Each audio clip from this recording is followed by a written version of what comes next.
Hi hello मिनासान konnichiwa. आज हामी यस भिडियोमा ते फर्मको प्रयोग गरेर सेन्टेन्स कसरी बनाउने है त्यसको बारेमा पढ्नेछौँ र सबैभन्दा सुरुमा यसको टपिक पनि हेर्न सक्नुहुन्छ ते फर्म प्लस इमास र त्यसैगरी ते फर्म प्लस मोइ देस्का। यसको प्रयोगहरू चाहिँ कसरी गरिन्छ र यसबाट बनेको वाक्यहरू चाहिँ कस्तो कस्तो बेलामा चाहिँ प्रयोग गरिन्छ त्यो बारेमा चाहिँ यस भिडियोमा पढ्नेछौँ र तपाईहरुले चाहिँ ते फर्मको बारेमा बुझ्नु भएको छैन अर्थात ते फर्ममा लग्ने तरिका आउँदैन भन्नुहुन्छ भने यो भन्दा अगाडिको भिडियो हेर्नु होला र ते फर्मको लागि चाहिँ मैले डिस्क्रिप्सनमा पनि यसको लिंक राखिदिएको छु, हेर्न सक्नुहुनेछ है। र आजको च्याप्टर सुरु गरौँ है त। जस्तै सबैभन्दा सुरुमा ते फर्म प्लस इमास। ते फर्म प्लस इमास भनेको चाहिँ कस्तो हो त हेरौँ है त। यो चाहिँ एउटा प्रेजेन्ट कन्टिन्युअस टेन्स हो। यसमा यदि कुनै पनि काम आफूले गरिरहेको छु अथवा गर्दैछु भन्ने अवस्थामा यसको प्रयोग गरिन्छ। ते फर्म प्लस इमासले चाहिँ दैछु भन्ने मिनिङ बुझाउँछ। जस्तै कुनै पनि काम चाहिँ गरिरहेको अवस्था, गर्दैछु, कम्प्लिट चाहिँ भएको छैन तर गरिरहेको छु भन्ने जनाउँछ है, भन्ने अर्थ दिन्छ। जस्तै यसको प्रयोगहरू हेरौँ है त। जस्तै वातासी वा गोहान नो ताबेते इमास भनेको चाहिँ म भात खाँदैछु अथवा खाइरहेको छु भन्न खोजेको है। अब यसको क्वेशन फर्म चाहिँ कस्तो हुन्छ भन्दाखेरि आनाता वा नानी ओ सित्ते इमास का, तपाई चाहिँ के गर्दै हुनुहुन्छ भन्न पनि सक्नुहुन्छ है। तपाईले ते फर्म प्लस इमासको प्रयोग गरेर क्वेशन पनि सोध्न सक्नुहुन्छ। गोहान ताबेते इमास का, खाना खाँदै हुनुहुन्छ यसरी पनि भन्न सक्नुहुन्छ। एन्सरमा छ यहाँनिर देखाएको चाहिँ वातासी वा गोहान ताबेते इमास भनेको म भात खाइरहेको छु भनेको छ। त्यसैगरी निभानमा खारे वा तेरे बियो मित्ते इमास भनेको चाहिँ के हो त, ऊ चाहिँ टिभी हेर्दै छ भन्न खोजेको। खारे वा तेरे बियो मित्ते इमास भनेको ऊ चाहिँ खारे भनेको चाहिँ ऊ है, केटालाई जनाउँछ विशेष गरी। ऊ चाहिँ तेरे बियो मित्ते इमास टिभी हेर्दै छ। त्यसैगरी सानमानमा खानोजियो वा तोमोदाची तो हानासिते इमास। खानोजियो भनेको चाहिँ केटीलाई जनाउँछ है, केटी साथी अथवा उनी भनेको हुन्छ है।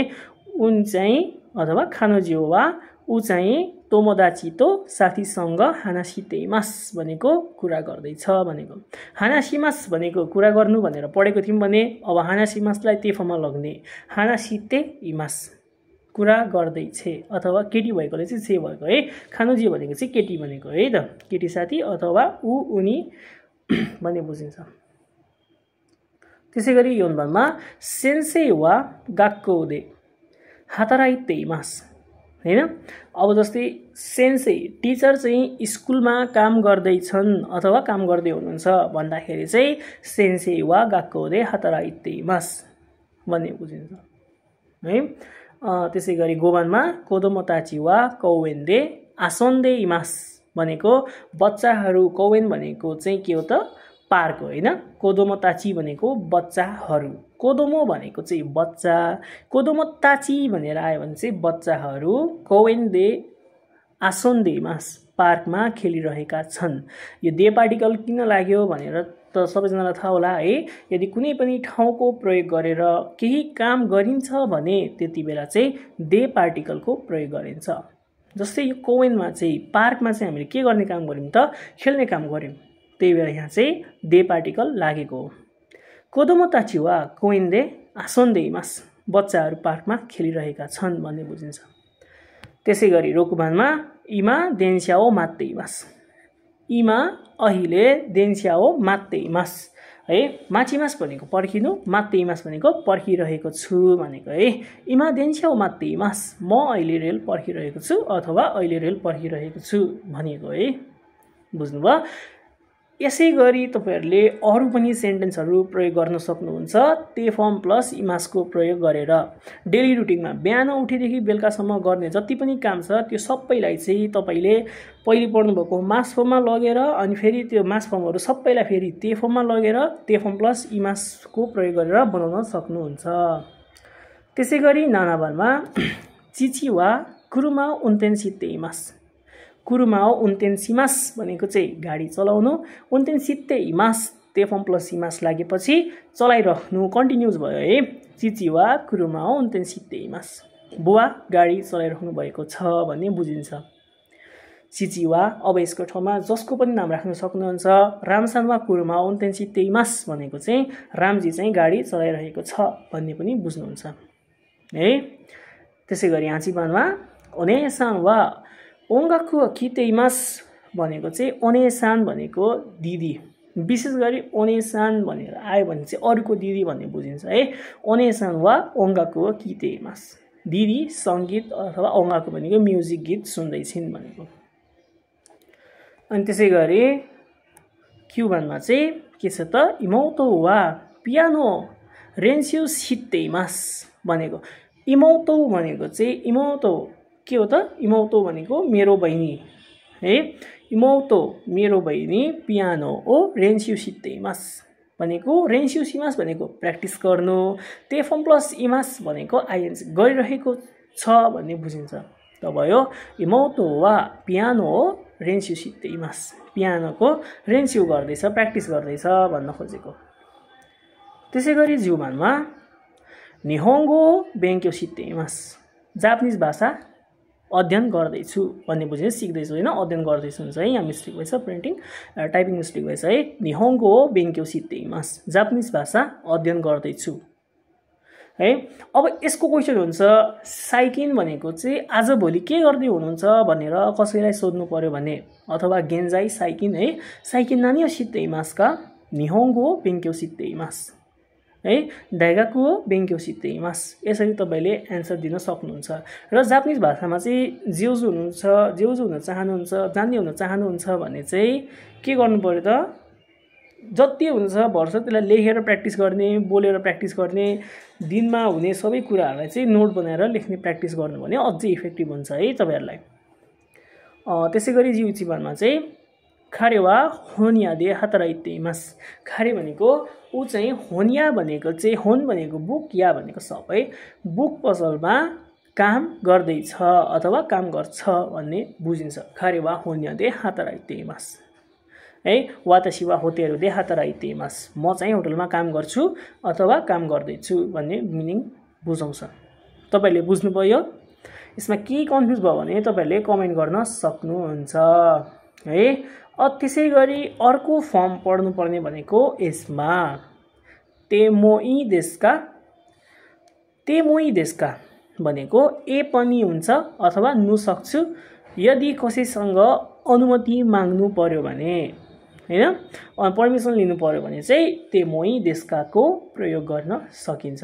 जस्तै खाना खान सक्छु, खाना खाए पनि हुन्छ, टिभी हेर्न सक्छु हैन, खेल्न सक्छु यसरी भन्न सोध्नु पर्यो भने चाहिँ तेमोई देशकाको प्रयोग गर्नुपर्छ। र यसको प्रयोग कसरी गरिन्छ त्यसको बारेमा हेरौँ है त। जस्तै इचिबानमा मादो ओ खाकेतेमोई देशका भनेको मादो भनेको के हो त? झ्याल। मादो ओ खाकेतेमोई देशका। झ्याल खोल्न सक्छु भन्दा पनि भयो अथवा मादो खाकेतेमोई देशका झ्याल खोले पनि हुन्छ भनेर जसरी पनि तपाईहरु बुझ्नुस्। यसको मतलब चाहिँ आफूले अरूसँग चाहिँ पर्मिसन लिएको, अनुमति मागेको, झ्याल खोले पनि हुन्छ अथवा झ्याल खोल्न सक्छु। के म झ्याल खोल्न सक्छु? मादो ओ आकेतेमोई देशका भनेको। त्यसै गरी निबन्धमा कोको नि स्वात्तेमोई देशका। के म यहाँ बस्न सक्छु, यहाँ बसे पनि हुन्छ भनेर भन्नु पर्यो भने कोको नि स्वात्तेमोई देशका। स्वात्ते भनेको चाहिँ सुवारी मासबाटको सुवारी मासको ते फर्म हो स्वात्तेमोई देशका। र यो लेसन चाहिँ पढ्दाखेरि तपाईहरुलाई यदि ते फर्म आउँदैन भने यो भन्दा अगाडिको भिडियोमा मैले ते फर्मको बारेमा सिकाएको छु, त्यहाँनिर हेर्न सक्नुहुन्छ। र तपाईहरुले चाहिँ यो भिडियोको लिंकमा डिस्क्रिप्सनमा चाहिँ मैले यसको ते फर्मको भिडियोको लिंक राखेको छु, हेर्न सक्नुहुन्छ है। कोको नि स्वात्तेमोई देशका। के म यहाँ बस्न सक्छु भनेर भनेको। त्यसै गरी सानबानमा तेच्चु दात्तेमोई देशका भनेको तेच्चु दाइमास। आफूले अरूलाई सहयोग गर्नु भनेको तेच्चु दाइमास भनेको सहयोग गर्नु। तेच्चु दात्तेमोई देशका सहयोग गर्न सक्छु अथवा सहयोग गरे पनि हुन्छ भनेको है। के म सहयोग गर्न सक्छु? तेच्चु दात्तेमोई देशका सहयोग गर्न सक्छु भनेर सोधेको। त्यसैगरी योनबानमा कुचु नुइदे मोइ देस्का कुचु कुचु भनेको जुत्ता ओ नुगिमास भनेको चाहिँ खोल्नु हो नुगिमासको गी आएकोले इदे भयो हैन त्यही फर्म लगाउँदाखेरि चाहिँ कुचु नुइदे मोइ देस्का के म जुत्ता खोल्न सक्छु अथवा जुत्ता खोले पनि हुन्छ भनेर भन्नु पर्दाखेरि कुचु नुइदे मोइ देस्का भन्ने लाग्छ त्यसैगरी गोबानमा कोनो कोनो योन्दे मोइ देस्का यो किताब पढ्न सक्छु भनेर सोधेको कोनो कोनो योन्दे मोइ देस्का ओचिया नोन्दे मोइ देस्का गुहानो चुकुते मोइ देस्का गुहानो ताबेते मोइ देस्का यसरी तपाईले ते फर्म प्लस मोइ देस्काको थुप्रै सेन्टेन्सहरु बनाउनुस् जसले गर्दाखेरि चाहिँ तपाईको रेन्च्यु पनि हुन्छ बोल्ने प्र्याक्टिस पनि अझै राम्रो हुन्छ है र लेखेर मात्र हैन बोल्न पनि प्र्याक्टिस गर्नु होला है त त्यसैगरी रोकुबानमा खारे हो ताबेते मोइ देस्का हैन ए कोरे हो ताबेते मोइ गोमेनसाइ कोरे रहेछ है कोरे हो ताबेते मोइ देस्का यो खान सक्छु हैन त्यो खान सक्छु पनि भन्न सक्यो सोरे हो ताबेते मोइ देस्का त्यसैगरी नानाबानमा छ स्यासी न तोत्ते मोइ देस्का फोटो खिच्न सक्छु अथवा फोटो खिचे पनि हुन्छ भनेर आफूले अरूसँग पर्मिसन लिँदाखेरि चाहिँ स्यासी न तोत्ते मोइ देस्काको प्रयोग गर्नु पर्छ यसरी तपाईले यो लेसनमा चाहिँ के पढ्नु भयो त एउटा ते फर्म प्लस इमास हैन जसको अर्थ हुन्छ आइएनजी गरिरहेको छु भन्ने प्रेजेन्ट कन्टिन्युअस टेन्स भन्ने बुझिन्छ र अर्को पढ्यौं भनेको ते फर्म प्लस मोइ देस्का यसको अर्थ हुन्छ आफूले अरूलाई केही कुरा गर्नको लागि अनुमति लिएको भन्ने बुझिन्छ अनुमति लिँदाखेरि यसको ते फर्म प्लस मोइ देस्काको प्रयोग गरिन्छ र यो चाहिँ एकदम इम्पोर्टेन्ट लेसन छ है त्यही भएर यो पढ्नु भन्दा अगाडि एकदम इम्पोर्टेन्ट भनेको चाहिँ तपाईलाई ते फर्म हो ते फर्म तपाईले बुझ्नुहुन्न भने अगाडिको भिडियो हेर्नुस् त्यहाँनेरि मैले ते फर्मको बारेमा पुरै बनाएको छु भिडियो बनाएको छु हेर्नु होला है र यसैगरी आउने भिडियोहरु पनि हेर्नको लागि चाहिँ यो च्यानललाई सब्स्क्राइब गर्नु होला है र तपाईहरुले बुझिराख्नु भएको छ कि छैन त्यो पनि कमेन्ट गर्नु होला र तपाईहरुलाई चाहिँ कस्तो भिडियो चाहिएको छ त्यसको लागि पनि मलाई कमेन्ट गर्नु होला है लेसन वाइज भिडियो चाहिएको छ भने कमेन्ट गर्नु होला म लेसन वाइज भिडियो नै बनाउँछु र सबैभन्दा सुरुमा चाहिँ म जति पनि फर्महरु छ त्यो सबै फर्महरुको बारेमा भिडियो बनाएर फेरि लेसन वाइज पनि भिडियो बनाउँछु है त्यही भएर सब्स्क्राइब चाहिँ गर्न नबिर्सिनु होला सब्स्क्राइब गर्नुभयो भने डेली नयाँ नयाँ भिडियोहरु हाल्ने छु त्यो सबैको अपडेट तपाईहरुले पाउनुहुनेछ हस् आज चाहिँ यति नै है मिनासन मात्र नै